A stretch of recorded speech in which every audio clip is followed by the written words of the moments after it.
Welcome back to Sigma Filipino Recaps. Today we'll show you a drama, mystery, fantasy film from 2019 titled Super Me. Spoilers ahead. Watch out and take care. Si Sang Yu ay isang malungkot at mahirap na manunulat ng script na walang trabaho, walang kaibigan, at patay na ang mga magulang. Pero ang pinakamalaki niyang problema ay ang kawalan niya ng tulog sa loob ng mahigit kalahating taon dahil tuwing siya ay nakakatulog, isang demonyo ang lumilitaw sa kanyang mga panaginip at ginagawang marahas na bangungot ang mga ito. Ngayong gabi, nananaginip si Sang Yu na nasa loob siya ng subway nang biglang dumating ang demonyo, hinablot siya sa buhok, at matapos butasin ang sahig, isinubsob ang ulo niya rito na naging sanhi ng kanyang pagkamatay. Nagising siya kaagad matapos mamatay ang sarili niya sa panaginip at nagtangkang magsulat, ngunit kumatok ang kanyang landlord sa pinto at sinabing may dala siyang pagkain. Subalit tumalon si Sang Yu palabas ng bintana para makatakas dahil wala siyang pambayad sa upa. Habang naglalakad siya sa kalsada, naaalala niya ang lahat ng mga eksperto na kanyang nilapitan tungkol sa mga panaginip, mga psychologist, doktor, siyentipiko, mga debotong relihiyoso, at kung sino-sino pa. Iba-iba ang kanilang teorya tungkol sa kung ano ang kahulugan at layunin ng mga panaginip, pero wala ni isa ang nakapagbigay sa kanya ng konkretong sagot na makakatulong sa kanyang kalagayan. Huminto siya sa isang karinderya at umorder ng krepe na walang itlog dahil yun lang ang kaya ng kanyang bulsa, pero nilagyan pa rin ito ng itlog ng tindero bilang libreng dagdag. Habang hinihintay niyang maluto ang kanyang pagkain, pinagmamasdan niya ang cafe sa kabila ng kalsada kung saan nagtatrabaho si Huer, ang babaeng kanyang lihim na hinahangaan. Nakilala niya ito ilang taon na ang nakalipas, noong nagkakasayahan sila ng mga kaibigan sa isang bar at naroon si Huer kasama ng banda niyang tumutugtog. Napakaganda ng tinig nito sa pagkanta at mula noon, palagi na niya itong iniisip. Nang maluto na ang kanyang krepe, umupo si Sang Yu para ito'y kainin, ngunit bigla siyang nagulat sa pagdating ni Sanje, ang kanyang manager. Tumakbo si Sang Yu palayo at nabitawan pa niya ang kanyang krepe habang nagmamadali, pero masyado na siyang nanghihina kaya hindi siya nakalayo at sa huli ay nahabol din siya ni Sanje. Dinala siya nito sa isang restoran at pinaupo habang pinapanood niya itong kumain, sabay sa pagsermon sa kanya dahil hindi niya iginagalang ang kontrata at hindi pa rin siya nagsusumite ng script sa tamang oras. Sinubukan ipaliwanag ni Sang Yu na dahil sa kanyang insomnia ay hindi siya makapag-concentrate at makapagsulat, pero hindi siya pinakinggan ni Sanje at inutusan siyang tapusin ang script sa loob ng 10 araw. Pagkatapos noon, bumalik si Sang Yu sa kanyang apartment, ngunit nadatnan niyang nakalock na ito at ang lahat ng gamit niya ay nasa hallway na, pinalayas na siya sa wakas ng kanyang landlord. Pumunta siya sa isang cafe upang subukang magsulat doon, pero masyado na siyang gutom para makapag-isip ng maayos, kaya't sa bandang huli ay nakatulog siya. Doon, muling lumitaw ang demonyo sa kanyang likuran, nilagyan siya ng mga tanikala sa leeg, at sinimulang ibangga ang ulo niya sa mesa. Muli na namang nagising si Sang Yu kinaumagahan matapos mamatay ang sarili niya sa panaginip at nadiskubring ninakaw ang kanyang laptop. Dahil nawalan siya ng gamit sa trabaho at nagsisimula ng hindi maipagkaiba ang bangungot sa realidad, nagpadala si Sang Yu ng mensahe kay Sanje na magpapakamatay na siya upang muling makasama ang kanyang mga magulang. Pinili niyang pumunta sa bubong ng gusali sa tapat ng cafe ni Huer, at habang nakatayo sa gilid, pinapanood niya ito at handa na sanang tumalon, pero bigla siyang inabala ng tindero ng krepe na inalok siya ng libreng pagkain. Sumama ang lalaki sa kanya sa bubong at habang kumakain si Sang Yu, ikinuwento nito ang iba't ibang pananaw ng mga tao tungkol sa kamatayan at panaginip. Sa huli, nagbigay ito ng simpleng payo, tuwing makakaranas si Sang Yu ng bangungot, dapat niyang sabihin sa sarili na naginip lang ako upang mas mabilis siyang makaalis mula roon. Nanatili si Sang Yu sa bubong habang pinagmamasdan si Huer hanggang sa dumilim na, sa kanya ibinenta ang kanyang cellphone upang magkaroon ng kaunting pera pambili ng pagkain. Pumunta siya sa isang convenience store kung saan pinag-isipan niyang magnakaw ng ilang bagay pero nagbago ang isip niya nang mapansing may nakatingin sa kanya. Kinain niya sa labas ng tindahan ang pagkain na bili niya, at laking gulat ni Sang Yu nang bigla siyang lapitan ni Huer, na tila nag-aalala para sa kanya. Masyado itong maganda para maging totoo, at agad niyang nalaman kung bakit, si Huer ay ang demonyo pala, na nagsimulang itulak siya laban sa salamin ng tindahan. Sa paningin ng kahera, mukha itong parang inaatake si Sang Yu ng matinding panic attack. Binuhat siya ng demonyo at habang sinasaksak siya gamit ang espada nito, itinapon siya palabas ng bintana. Hinawakan ni Sang Yu ang espada habang naalala niya ang payo ng tindero ng krepe at inulit sa sarili na siya ay nananaginip lamang na siyang nagbigay sa kanya ng kakayahang magising sa gitna ng pagkakatapon niya. Sa totoong buhay, lumilipad din siya sa gitna ng nabasag na salamin at kahit hindi siya nasaksak, misteryosong nasa kamay na niya ang espada ng demonyo. Tumakbo siya palayo bago pa dumating ang ambulansyang tinawag ng kahera at nagpalipas siya ng buong gabi sa parke, iniinspeksyon ang espada at tinitiyak kung nananaginip pa rin siya o hindi. Pagsapit ng umaga, nagtungo siya sa flea market upang subukang ibenta ito, at dahil sa sobrang interes ng mga mamimili, napagtanto niyang may mahalagang bagay siya sa kanyang mga kamay. Sa halip na ipagbili ito roon, pumunta siya sa isang pawn shop kung saan binayaran siya batay sa tunay na halaga ng espada, 20,000. Hindi na nag-aksaya ng oras si Sang Yu at agad niyang ginastos ang pera, bumili siya ng bagong computer, kumain sa isang mamahaling restaurant, at nag-check-in sa isang magarang hotel. Pagsapit ng gabi, uminom siya ng sleeping pills at hinintay ang panaginip na karaniwan na niyang nararanasan. Ang panaginip na yon ay nagaganap din sa mismong hotel, kaya lumabas siya ng kanyang kwarto at nagsimulang mag-ikot sa hallway. Pumitas siya ng isang florera at sumigaw ng kinanaginip lang ako. Ngunit wala namang nangyari. Nagpasya siyang mag-ikot pa ng kaunti at doon biglang lumitaw ang demonyo, hinahabol siya gamit ang isang dambuhalang gintong palakol. Tinamaan siya ng sandata ng demonyo at inihagis-hagis siya kung saan-saan na nagdulot ng maraming sugat sa kanyang katawan. Ngunit matapos ang ilang ulit ng pagpalo, nagawa ni Sang Yu na maagaw ang palakol at muling sumigaw ng kinanaginip lang ako. At tulad ng dati, nagising siyang hawak ang sandata at wala ni isang sugat sa katawan. Ipinagbili niya ang palakol sa parehong pawnshop at agad na naman niyang ginastos ang nakuha niyang pera. Bumili siya ng magagarang damit, isang bagong kotse at naggabi siya sa bar na umiinom kasama ang ilang babae. Pero nang bumalik siya sa kanyang hotel room, hindi niya pinapasok ang mga ito. Sa halip, binigyan na lang niya sila ng pera pamasahe sa taxi bago siya nahiga at natulog. Ngayong gabi, sinusubukan ni Sang Yu ang isang bagong paraan. Tinitignan niya ang mga larawan ng isang kilalang museo sa isang aklat bago matulog. At nagtagumpay ang taktika dahil nangyari ang kanyang panaginip sa mismong lugar na nakita niya sa mga litrato. Lumingalinga si Sang Yu sa paligid, humahanga sa lahat ng antigong bagay bago umupo upang hintayin ang pagdating ng demonyo. Ngayon, dumating ang demonyo na may dalang baril na taliwas sa plano ni Sang Yu. Nagsimula siyang tumakbo at umiwas sa mga bala, pero sa huli ay naabutan din siya ng demonyo at pinatay. Nagising si Sang Yu sa kanyang kwarto sa hotel, pero dahil wala siyang nakuha mula sa panaginip, ayaw niyang tapusin ang gabi ng bigo kaya't lumunok siyang muli ng sleeping pill. Sa kanyang panaginip, muling nagsimula siyang tumakbo at matapos umiwas sa ilang bala gamit ang isang pambihirang talon, nakakuha siya ng dalawang antigong bagay bago muling sabihin ang nanaginip lang ako at magising. Sa pagkakataong ito, dinala ni Sang Yu ang mga kayamanan sa mga profesional na antique dealer na may koneksyon sa mayayamang kolektor. Nakakuha siya ng 2 milyon para rito, kasabay ng ilang katanungan tungkol sa kanyang paraan ng pagkuha ng mga iyon, pero sa kabutihang palad, nagawa niyang iwasan ang lahat ng mga tanong. Habang palabas na siya ng pawnshop, nilapitan siya ni Sanjay na galit at akalay matagal na siyang patay. Inaya siya ni Sang Yu na kumain sa isang mamahaling restaurant at ibinalik ang perang ibinigay ni Sanjay para sa script, sabay sabing hindi na siya nagsusulat ngayon. Kinabukasan, sa wakas ay pumasok si Sang Yu sa cafe ni Huer at pagkatapos umorder ng latte, tinanong niya ito kung naalala siya nito pero hindi siya nakilala. Tinanong din niya kung bakit binibenta ni Huer ang cafe at ipinaliwanag nitong wala na siyang kliyente at puro utang lang ang dinudulot ng negosyo. Kinagabihan, nalasing si Sang Yu habang kumakain ng hapunan kasama si Sanjay na gustong malaman ang sikreto ng kanyang tagumpay. Dinala ni Sanjay si Sang Yu pabalik sa hotel at matapos siyang mailagay sa kama, kunwari umalis siya pero bumalik pala para silipin ang wallet at checkbook ni Sang Yu. Bigla siyang nataranta nang magising si Sang Yu na may hawak na gintong mga tanikala sa kamay. Ngayon na alam na niya ang sikreto, nagmakaawa si Sanjay sa kaibigan na isama siya sa bagong negosyo nito, isang bagay na pinag-isipan muna ni Sang Yu bago magdesisyon.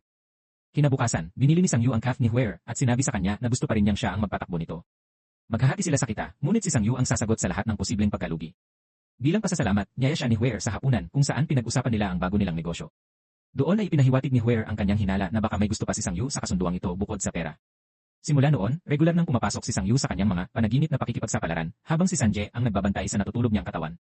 Kasama sa ilan sa kanyang mga panaginip ang pagnanakaw sa isang bangko, kung saan ipinakita ni Sang Yu kung gaano na niya nakokontrol ang kanyang kapangyarihan. Natututo na siyang labanan ang demonyo, at kaya na rin niyang igalaw ang mga bagay gamit lamang ang kanyang isip.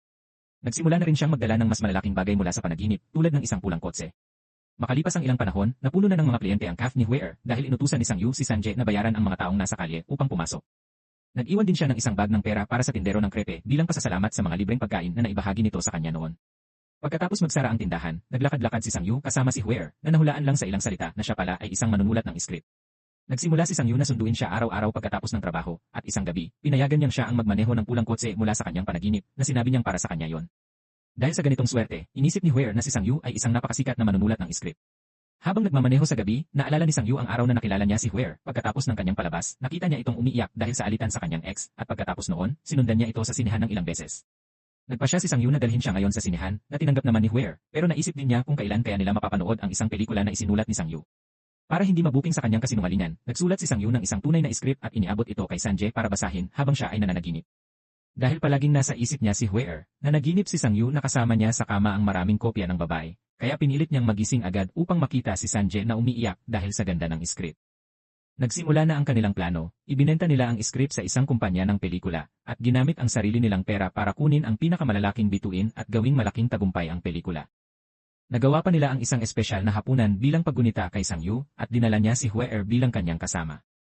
May espesyal ding presentasyon tungkol sa kanyang karera, na syempre ay gawa-gawa lamang, na nagsasabing nakapagsulat siya ng maraming matagumpay na pelikula, ngunit hindi siya kumuha ng kredito para dito dahil gusto niyang maglakbay at makita ang mundo.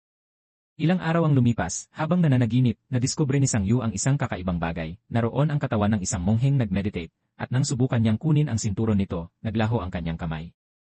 Hindi siya sumuko, kaya nang bumalik ang kanyang kamay, sinubukan niya muli. Nang maalis na niya ang sinturon mula sa monghe, kumilos ang lalaki para hipuin ang kanyang dibdib gamit ang dalawang usok na daliri, ngunit hindi naman mukhang nag-aalala si Sang Yu tungkol dito. Hindi lumitaw ang karaniwang demonyo at naglaho rin ang kayamanan at ang monghe. Isang gabi, dinala ni Sang Yu si Huer sa bubong kung saan muntik na siyang magpakamatay, at ipinakita niya rito ang isang palabas ng paputok na inihanda niya espesyal para sa kanya. Nang magtanong si Huer kung mawawala rin ba siya ng biglaan tulad ng pagdating niya, ipinangako ni Sang Yu na hindi niya yon hahayaan. Pagkatapos, pumunta sila sa apartment ni Huer, at habang nagpapaginhawa siya sa banyo, pinraktis ni Sang Yu ang posibleng pag-amin ng nararamdaman. Ngunit napilitan siyang umalis nang bigla siyang may maramdaman na tumatama sa kanyang dibdib, at nang tiningnan niya ito sa salamin, nakita niya ang dalawang usok na itim na guhit sa kanyang balat. Pagdating niya sa sarili niyang bahay, hindi na pinansin ni Sang Yu ang party ni Sanjay kasama ang maraming babae at diretsyo siyang nahiga sa kama. Naghanda si Sanjay para kunin ang kayamanan ngayong gabi, pero sinabi ni Sang Yu na hindi na kailangan dahil mag-isa siyang matutulog ngayong gabi. Sa kanyang panaginip, nakita siyang naroroon sa isang matangkad, walang lamang gusali kung saan may isang misteryosong tao na naghihintay sa balkonahe. Lumapit si Sang Yu at nadiskubre niyang ang taong nasa harapan niya ay isang bersyon ng kanyang mas matandang sarili na ngayon ay unti-unting naglalaho. Nang magising siya, napansin niyang may bago siyang peklat sa balikat, at habang lumilipas ang mga oras, dumarami pa ang mga peklat na tumutugma sa mga lugar na nasaktan siya ng demonyo sa mga nakaraang panaginip. Kinabukasan, pumunta siya sa tindero ng krepe para humingi ng karagdagang payo, pero bago pa siya makarating, biglang may dumating na van sa tabi niya at dinukot siya. Nang tanggalin na ang supot sa kanyang ulo, napagtanto ni Sang Yu na nasa isang abandonadong gusali siya na napapaligiran ng isang gang ng mga kriminal na pinamumunuan ni Qiang Jie. Sinabi ni Sang Yu na babayaran niya sila ng anumang halaga, at nang magkasundo sa 10 milyon, tumawag siya kay Sanjay para dalhin ang pera. Ngunit nang dumating si Sanjay, kinuha ng mga tauhan ni Qiang Jie ang pera pati si Sanjay na ginamit ni Qiang Jie para makipagnegosasyon. Walang ibang pagpipilian, dinala ni Sang Yu ang buong grupo pabalik sa kanyang apartment kasama si Sanjay na walang malay, at ipinakita niya sa kanila ang kanyang nakatagong kwarto na puno ng mga antigong gamit. Habang sinusubukan ni Qiang Jie na pilitin si Sang Yu na aminin kung paano niya nakuha ang mga bihirang bagay na yon, may dumating sa gusali upang makita siya, si Huer. Inanunsyo ng receptionist ang pagdating ni Huer sa pamamagitan ng intercom, kaya agad na pinapalayas siya ni Sang Yu doon mismo para sa kanyang kaligtasan. Nang makita ng receptionist kung gaano ito nakalulungkot kay Huer, sinabi niya sa kanya na bukas pa rin ang pintuan ni Sang Yu sa ilang dahilan at pinayagan pa rin siyang umakyat. Paglabas pa lang niya sa elevator, dinakip siya ng isa sa mga tulisan at dinala sa parehong lugar kung saan nakakulong si Sang Yu. Nagsimulang mang-asar si Qiang Jie sa kanya, sinusubukang guluhin ang loob ni Huer sa pagsasabing nagsisinungaling si Sang Yu, na ikinagalit naman ng isa sa kanyang mga tauhan na inakala niyang kukuha lang sila ng pera. Bilang parusa sa kanyang pagkakamali, sinuotan ni Qiang Jie ang kanyang gintong necklace at binugbog ang tauhang iyon habang palihim na nagigising si Sanjay. Nang lumingon si Qiang Jie kay Huer, nilinlang niya ito sa pamamagitan ng pagsipa bilang pagtatanggol sa sarili. At iyon ang pagkakataong ginamit ni Sanjay para sumugod gamit ang isang florera na kanyang ginamit upang hampasin ang lalaking humahawak kay Huer. Kinatay ni Sang Yu ang tulisan na humahawak sa kanya at nakatakas, ngunit hindi nasaksak muna. Tumakas silang tatlo habang binabaril ni Qiang Jie ang lalaking binugbog niya, pero nahirapan silang makalayo dahil halos hindi makalakad si Sang Yu dahil sa kanyang mga sugat. Nahabol sila ng mga lalaki sa hagdan at isa sa kanila ay muling nakasaksak kay Sang Yu, pero isinakripisyo ni Sanjay ang sarili niya sa pamamagitan ng pananatili sa likod at paggulo sa mga tulisan habang nakatakas sina Sang Yu at Huer. Ngunit isang normal na tao lang ay hindi sapat laban sa dalawang sanay na lalaki, kaya binugbog si Sanjay hanggang sa mamatay. Nakuha ng isa sa mga tulisan sina Sang Yu at Huer sa itaas, binugbog sila at inihagis-hagis ng walang pakialam kahit na sinaksak ni Sang Yu ang likod ng lalaking iyon gamit ang isang punyal. Nawalan sila ng malay at bigla nang nakita ni Sang Yu ang kanyang sarili sa isang misteryosong mga guho, na babalutan ng isang itim na substansya na agad nawawala nang siya'y gumalaw. Pagkatapos magmamasid, hinawakan niya ang isang nagliliwanag na arko ng pinto, at nagsimulang makita ang mga flashback ng kanyang buhay sa mga nakaraang buwan, kabilang ang totoong buhay at panaginip, pati na rin ang bersyon niya na dinala ng ambulansya noong gabing iyon sa labas ng convenience store. Nang matapos iyon, naglakad siya patungo sa isang lugar na may dambuhalang pader na kristal, na kanyang binugbog habang paulit-ulit na sinasabi ang, nanaginip lang ako, hanggang sa mawalan siya ng malay dahil sa pagdurugo. Bigla, nagsimulang magbago ang kanyang katawan, at natagpuan ni Sang Yu ang kanyang sarili na nagiging demonyo. Hawak ang itak na biglang lumitaw sa kanyang kamay, sinimulan niyang hampasin ang pader na kristal habang iniisip ang sarili niya bilang demonyo sa iba't ibang pag-uusap na nangyari na, pero binibigyan niya ito ng kakaibang twist. Sa halip na umupo lang at makinig, sa mga bersyong ito na ini-imagine niya, sinaktan niya ang landlord niya at si Sanjay dahil hindi sila mabait sa kanya. Nang tuluyang mabasag ang pader, lumabas ang demonyo sa sala ni Sang Yu, kasabay ng paggising ng katawan ni Sang Yu. Pinatay ng demonyo ang lahat ng mga tulisan ng walang pag-aalinlangan, pati na ang pagpapakita ng kakaibang baril niya kapag kinakailangan. Pagkatapos, nilapitan niya si Sang Yu, handang patayin siya rin, pero nagbulong si Sang Yu ng, nanaginip lang ako, at nagsimulang mawala ang lahat ng antigong dinadala niya mula sa mga panaginip, pareho sa kanyang apartment at sa mga koleksyon ng mga mayayaman. Muli siyang nawalan ng malay, at nang magising, natagpuan niyang bumalik siya sa gabing iyon sa labas ng convenience store. Nakita siya ni Huer at naalala mula sa konsyerto, kaya naawa siya at dinala siya sa kanyang bahay upang bigyan ng tunay na pagkain. Habang kumakain ng sopas na pansit, sinabi niya na nabasa niya ang isang kwento ni Sang Yu sa isang magasin at naisip niyang napakaganda nito, kailangan lang niya ng kaunting swerte upang magtagumpay. Hanggang dumating ang panahon na yon, inalok siya ni Huer na magtrabaho sa kanyang cafe, na naging dahilan upang bumagsak si Sang Yu sa luha habang nalantad na sa buong panahon na yon, alam na ni Huer na palagi siyang pinagmamasdan nito. Ilang panahon ang lumipas, habang nagtatrabaho sila sa cafe, binigyan ni Huer si Sang Yu ng regalo, isang bagong laptop para magsulat siya. Pagkatapos noon, nagkita sina Sang-yu at Sanjay sa isang restaurant para ibalik ni Sang-yu ang pera nito dahil hindi siya kayang magsulat ng script ayon sa demand, gusto niyang isulat lang ang mga nais niyang isulat. Hindi lang tinanggihan ni Sanjay ang pera, binigyan pa niya si Sang-yu ng dagdag dahil naibenta niya ang isa sa mga lumang script ni Sang-yu. Para ipagdiwang, si Sang-yu naman ang nagbayad ng kanilang bill. Ilang araw ang lumipas, ngayon ay kontento na sa buhay, pumunta si Sang-yu sa tindero ng krepe para umorder ng pagkain, kaya ginamit ng lalaki ang pagkakataon para ibalik ang pera kay Sang-yu at ipakita ang peklat sa kanyang tiyan, dahil dati rin siyang may parehong kapangyarihan at natutunang mas mainam ang simpleng buhay. Habang nakikinig si Sang-yu sa kwento nito, lumitaw sa likuran niya ang mga guho mula sa huling panaginip niya, at nalantad na ang bagong demonyong pumatay sa mga tulisan ay sinusundan siya mula nang muling lumitaw siya sa convenience store. Please subscribe and turn on notifications for more videos.